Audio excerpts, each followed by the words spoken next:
সাবেক অন্তর্বর্তী সরকারের প্রধান উপদেষ্টা অধ্যাপক ডক্টর মোহাম্মদ ইউনূস বলেছেন, গণঅভ্যুত্থানের সময় ৩ সপ্তাহে রাস্তায় গুলি করে ১৪০০ মানুষকে হত্যা করা হয়েছিল। সে অভ্যুত্থানে প্রথম সারিতে থেকে নেতৃত্ব দিয়েছেন নাহিদ ইসলাম। সাভারের জিরাবো সামাজিক কনভেনশন সেন্টারে ইউনূস সেন্টার এবং গ্রামীণ গ্রুপ যৌথভাবে আয়োজনে ১৬তম সামাজিক ব্যবসা সম্মেলনে এসব কথা বলেন তিনি।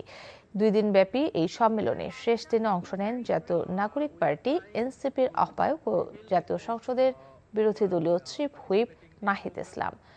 দর্শক মঞ্চ থেকে তাকে ডেকে উপস্থিত অতিথিদের সামনে পরিচয় করিয়ে দিয়ে তার ভূমিকার কথা সবাইকে স্মরণ করিয়ে দেন অধ্যাপক ডক্টর মোহাম্মদ ইউনূস। সামাজিক ব্যবসা দিবস উপলক্ষে আয়োজিত সম্মেলনে বিশ্বের বিভিন্ন দেশ থেকে অংশ নিয়েছেন প্রায় ১৫০০ অংশগ্রহণকারী। বিশ্বের ৩৭টি দেশ থেকে ২১৯ জন প্রতিনিধি অংশ নেন।